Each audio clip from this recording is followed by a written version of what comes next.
Hello everyone. Starting this video off with a collab. Went over at the bunker with Eddie G. Got a sticker from him. Thank you. And also starting off the story today. So the plan was to get there around 6, which is about when Walmart's open. So that was my original plan. I did actually stop at one Walmart that was on the way, like next to the highway. I only got water there, but obviously I checked the diecast area. There weren't too many sets. There were only like a few leftovers. Yeah, pretty much that was it on that Walmart. I didn't pick up anything. However, it's almost like I got perfectly timing to his place. Picked him up, just went to one Walmart. First, well, he got most of the clips. I keep forgetting to film, but here's what we found though. So first we checked the pegs. It looked like it was a somewhat fresh L and K case. We got a few cars from there. That's where I got this stack from.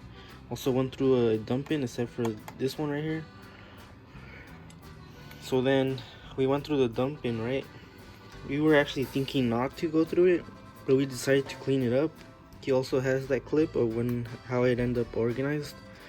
And just right as we were about to leave, two really nice employees over there, they took out 2 K cases, and luckily for me, in the pegs, I found only one of these. So that's how I knew it was K case of the Zamacs. So once he saw the K cases, obviously so there was one each. We opened one each, and yeah, it was a dud. No supers on either of them, just mainline. So the Mazda 787B, I think it is what it's called. But once I saw this again, I told them, you know what we found? More gassers too. So yeah, we got to pick up a few Zamacs, and luckily we got the first crack, and it just happened to be with him over there. It wasn't really planned out like that early ahead of time, but so glad it worked out. Definitely, I didn't think I would be wheel swapping one of these that day. So yeah, this turned out so nice. That's the one that I did. He did a gasser. Really nice little job on his first wheel swap too.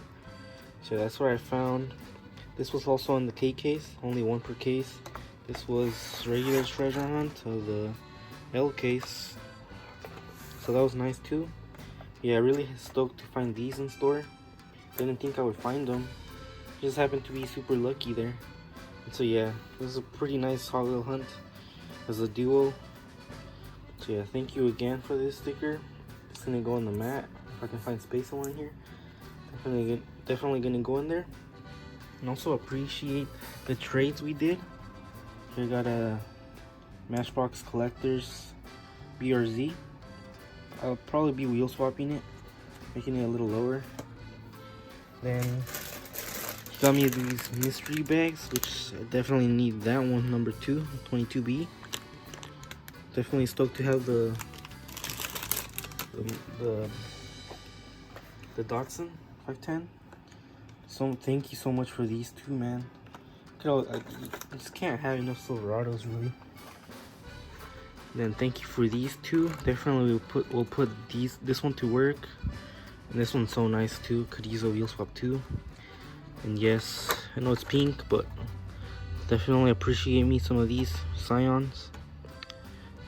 Could be a FRS, I mean a Toyota 86 or BRZ. So yeah, I like this family of cars right here. Definitely was looking out for that one.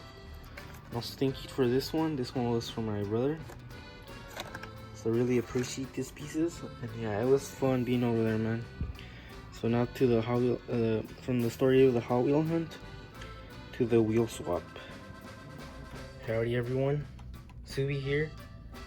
Collab with Eddie G here at the bunker. Yo. Look what we found this morning. Wheel swap day. Yep. Basically a Friday fiesta. Yep.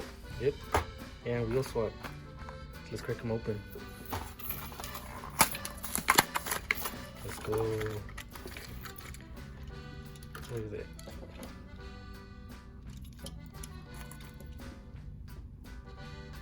The collector gas. It'd be nice. Switch these wheels out, boy. Yep. Alrighty. Let's get to it. Alright, so first step, you got your, what is it again? 5/64 drill bit to open the main rivet. That's so you can basically take it apart. Then the 1/16, that's the hole for the screw. So you can either start with this one, go pretty far in, have it centered so it's easier for the bigger one to go in straight, or you can just go ahead and start with this one. It's pretty pointy, so I'll leave a little bore in the center. You can just keep on going straight with this one. Either way works. Sorry, that's my method right there. Then the next thing is, once you pick your wheels, say this is about the common, I'd say average, like length of the axle. So most of the wheels are already that same length. Other than that, you might have some that are like wide body, and that's not gonna work. Sometimes you can just clip, like in this one, it looks like it. You can just clip these little notches right here, this little space right here, and it might just fit. Or if it doesn't, you can always go it's basically the way to extend the axles, which is, I still do it the cheap way. There's obviously the somewhat pricier way, but much easier and less work. That's where you buy the separate axles. These are the longest length with the little pins. So all you do is, once you clip the axle, you get the wheels, and then just simply replace it with the longer axle. And obviously, I've heard of the clipping method, which I don't really know how it works, but I still use super glue on these. And so that's the easier, a little bit pricier method in my opinion. Then the cheaper, more laborious way is, again, you cut the axle in half, and then you get some of this little tubing from Hobby Lobby. I believe it's 1/16. It's obviously narrow in the center. I forgot what, I think it has like 4 sticks in one pack. This is obviously the amount that I had left. So this axle right here, which is the original, it always works. It fits right into this tube right here. So all you do is just basically use this as an extension.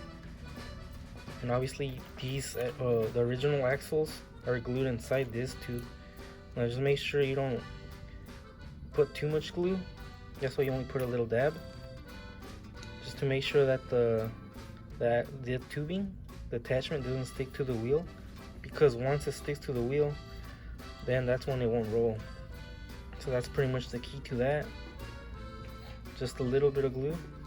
That's the other way to do it. So yeah, that's it for the 2 methods. Now let's get started. Also forgot to mention these axles right here with the little pins that come separate. These are the ones that you use for the method that don't need drilling for the cars, especially if you don't want to, obviously for something that just has plastic wheels on it already.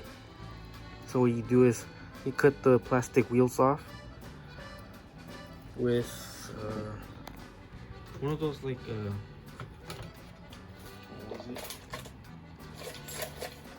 One of these bad boys right here. Take off the original axle. The only thing about this process is that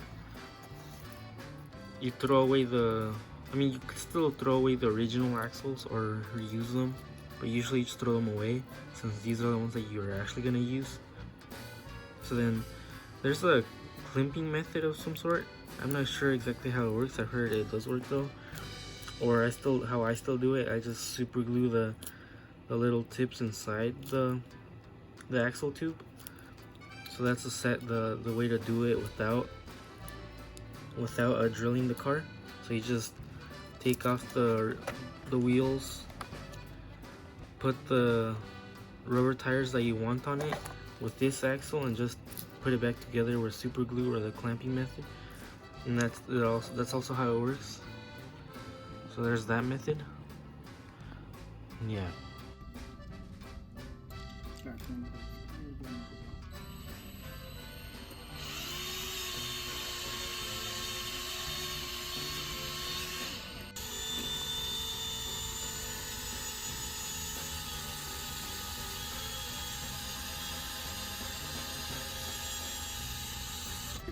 Also, another tip on, for example, when you're putting them back on, these little grooves on the interior go right on the axle.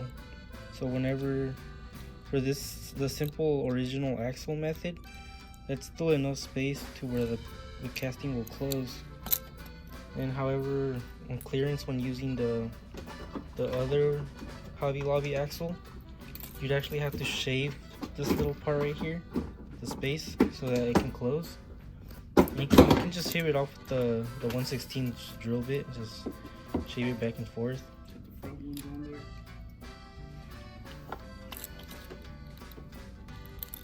Yeah, just use, and because of that, this little part of the grooves, it holds down the axle. So when you close it, that provides enough pressure to hold it in place as to how it's usually closed. So really, you can just take the tabs off, and that will hold the axle in place. It doesn't necessarily just need to be the tabs. It does do it, however, with only just the base. So yeah, that's the part for this one right here.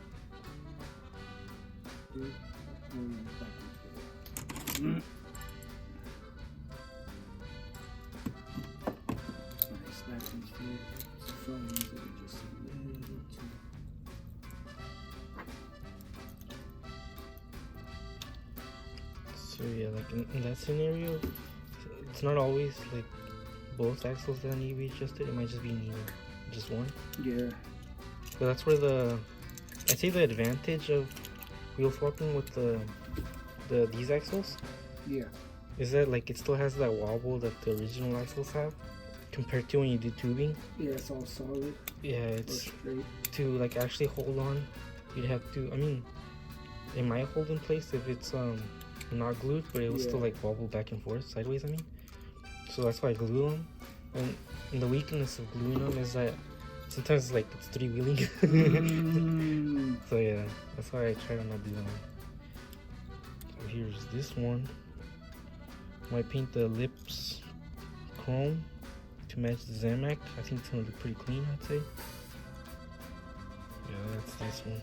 Pretty clean wheel swap, I'd say.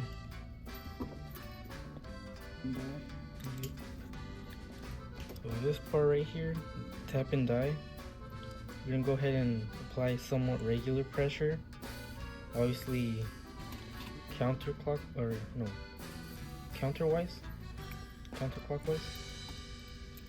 So the screw can enter. And at first you do apply some pressure so it gets into it. And then just kind of roughly go through it softly with its own pressure. Once it's about to get stuck or so, then you start going in reverse, so you don't rethread it going the other way around. And then, brought to you by Shop 164. Here I have one of their hex screws. They have long, medium, and short. Which what I like about the short ones, that it'll just make it easier on you.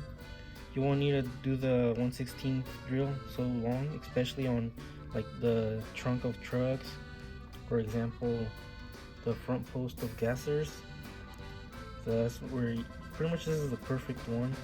It just makes it so much easier. You don't have to drill in too much, which sometimes you even get issues just going in too far with the longer screw. So yeah, those are by Shop 164, as well as these other spacers that they have.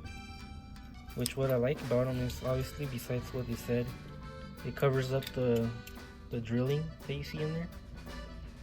It applies pressure once you put the screw inside, and it helps it stay tight onto it. So really the screw itself does tie the car together, because sometimes we would call the area of the screw is just about the same size as the post, so really it'll just come right off sometimes. And that's what the spacers, these little what you call them, washers, they actually help besides that. So that's what I like about them. I say they're pretty useful and clean. So yeah, I highly recommend them. And then method with the screwing together, there's technically a better way to do it, because if you start screwing one way to tighten it up, if they are self-tapping screws, you might be retreading the where it's already in for the screw. So what you want to do, it's also recommended by Shop 164, as you go counterclockwise. You can feel once it sits in to where it's supposed to go in, and then you start tightening so it doesn't retread on itself. That way it goes in once and it doesn't retread. It's only just about the one time you need to do it. Alrighty, so we're done here. That's how mine turned out. I used the all black aero disc from Shop 164. And then I took Bruce Solo's tip with the liquid chrome pen. Since these exact wheels are a little harder to find, just made my own version of them using obviously this to make the lip. That's how it looks now. I like how it turned out. And let's check out Eddie G's wheel swap. He said it's his first wheel swap. Yep. So yeah, let's go. First Zamac wheel swap. Yep. Chrome on chrome. Chrome on chrome, 5-star. 5-star. 5 spokes. I like it, man. Yeah. Came out great for the first wheel swap. I'm not gonna lie. Yes, sir. That's it for this video. Made a really good Hot Wheel hunt in just one store. Got there just right at the perfect time. That's exactly what we ended up wheel swapping. Didn't really think we'd be wheel swapping Zamacs today. Yep. And there's the Pocket Rider. Nice. Something I picked up a few years ago. I don't remember when exactly, but this one is perfect just as it is. It might have been the lucky charm today. But yeah, that's it for this video. Thanks for watching, everyone, and peace. Peace. Yeah.